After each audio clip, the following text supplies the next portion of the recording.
We now come to the fourth lesson in our series on the life of Abraham. And this lesson is entitled To Egypt and Back. And the text is Genesis 12, verse 10 through chapter 13, verse 4. In the last lesson, we saw how the writer to the Hebrews commended Abraham for his faith. And we saw how Abram learned through progression how to grow in his faith. He learned to take God at his word. He learned to live by faith regardless of the circumstances. He learned to trust God for the impossible. And he learned to remain faithful to God even though great testing had come upon his life. And so there's no question Abraham was a great man of faith. In fact, the Apostle Paul said of him, in hope against hope, he believed. However, he was nonetheless a sinner just like you and like me. We all have feet of clay. Even a godly man like Abraham can fall flat on his spiritual face.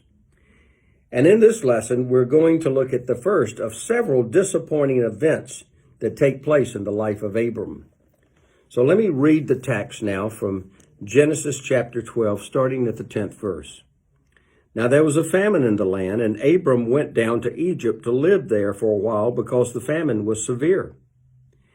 As he was about to enter Egypt, he said to his wife Sarah, "I know what a beautiful woman you are. When the Egyptians see you, they will say, 'This is his wife.' Then they will kill me, but let you live. Say that you're my sister, so that I may be treated well for your sake, and my life will be spared because of you." And when Abram came to Egypt, the Egyptians saw that she was a very beautiful woman. And when Pharaoh's officials saw her, they praised her to Pharaoh, and she was taken into his palace. He treated Abram well for her sake, and Abram acquired sheep and cattle, male and female donkeys, men servants and maidservants and camels. But the Lord inflicted serious diseases on Pharaoh and his household because of Abram's wife Sarah. So Pharaoh summoned Abram. "What have you done to me?" he said. "Why didn't you tell me she was your wife? Why did you say she is my sister, so that I took her to be my wife? Now then, here is your wife. Take her and go." Then Pharaoh gave orders about Abram to his men, and they sent him on his way with his wife and everything he had. So Abram went up from Egypt to the Negev with his wife and everything he had, and Lot went with him. Abram had become very wealthy in livestock and in silver and gold. And from the Negev he went from place to place until he came to Bethel, to the place between Bethel and Ai, where his tent had been earlier, and where he had first built an altar.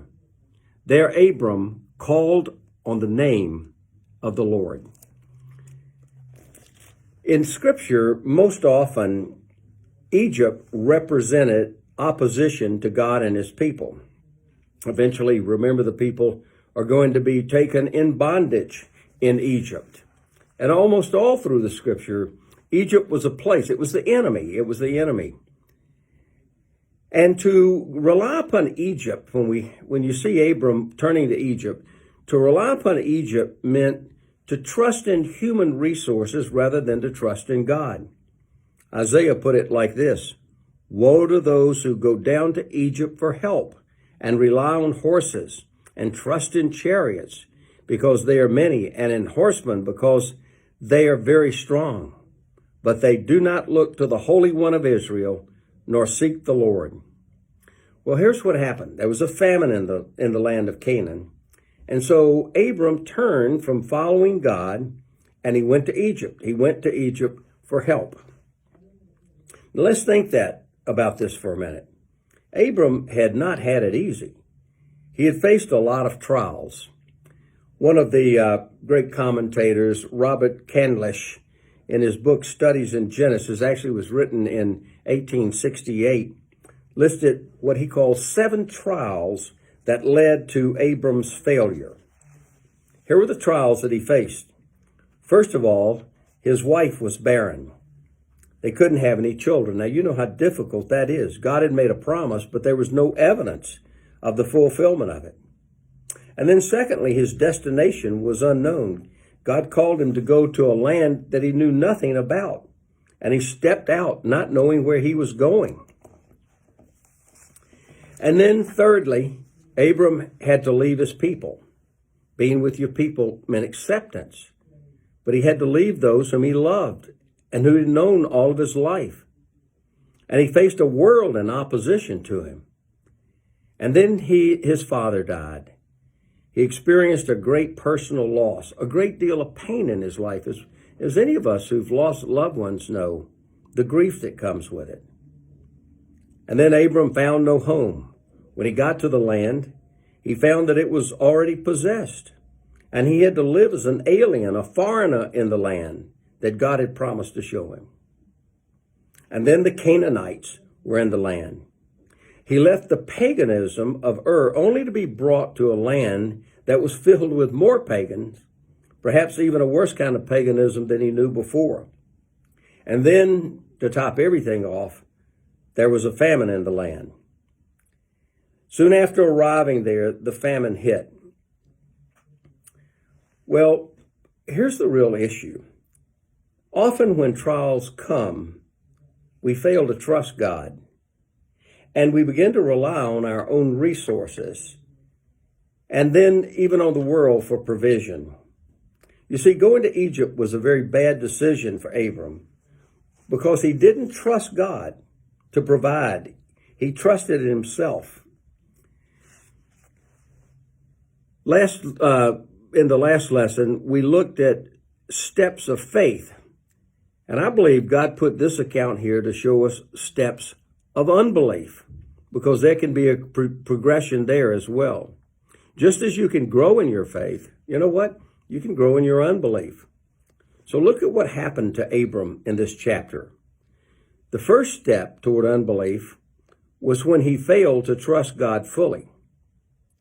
You see, when we begin to concentrate on the circumstances rather than on God, who is the ultimate provider, it always is going to bring difficulty upon us. Abraham failed to see the bigger picture. God had brought him to the land, and God was going to provide for him. It could have been a great opportunity for Abram to see God's powerful hand at work and for him to grow in his faith. But he didn't see the big picture. Later, 12 spies, Joshua and Caleb saw the bigger picture. The other 10 only saw a little picture, but they saw the bigger picture. The other 10 saw giants in the land, but not Joshua and Caleb, because they were believers. They were men of faith. Well, the second step was when he failed to worship God. Abram left Bethel, and Bethel was the place of his worship, and he didn't go back to Bethel until he had been expelled from Egypt. The word Bethel literally means house of God. And in Genesis 12, verse 8, if you remember this, he built an altar to the Lord, and he called upon the name of the Lord. But when Abram failed to trust God, he stopped worshiping God. Well, why did he do that? Because unbelief is sin, and sin always keeps us away from God. One of the first things we do when we sin is to stop worshiping God. On the other hand, when you're really trusting God, you'll find that you want to worship him. Well, Abraham skipped worshiping God. And then the third step was when he began to substitute a wisdom of his own for the wisdom of God. Soon after Abram made the decision to go to Egypt, he found another danger. Sarah was a very beautiful woman, and Abram was afraid that the Egyptians would kill him in order to get her. And again, he didn't trust the Lord, so he took matters into his own hands, and he said, Sarah, tell him that you're my sister. Now, let me tell you, this is partially true because she was a half-sister, but she was in fact his wife. And then the fourth step was when he compounded sin by getting others involved. Abram lied, and he got Sarah to lie also. And then even Pharaoh and all of his household was affected by Abram's sin. And then the fifth step was when he experienced the consequences of his sin. Sarah was taken from Abram and brought into Pharaoh's household. The very promise that God had given was now threatened. And then the sixth step was when he experienced the humiliation caused by sin. Fortunately, and this is so good news, God doesn't permit his children to go their own way indefinitely. Sometimes he eventually brings us back to our senses. He protected Sarah, and he used Pharaoh, of all people, to rebuke Abram. And Abraham was escorted out of Egypt. But notice what happens. When he leaves, he went back to, of all places, he goes back to Bethel, to the place where his tent had been in the beginning. And he went back to the place of worship. He went back to the altar. Now, why was that so significant? The altar that he had built at Bethel.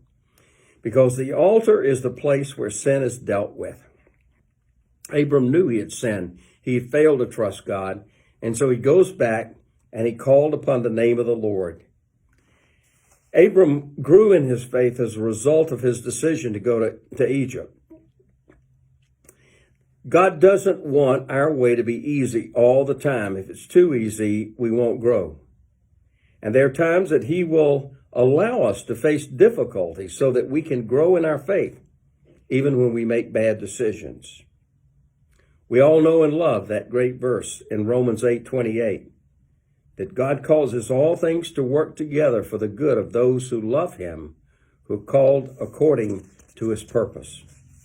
And God is sovereign. And even in our failures, God uses those things for our good to teach us how to grow in our faith.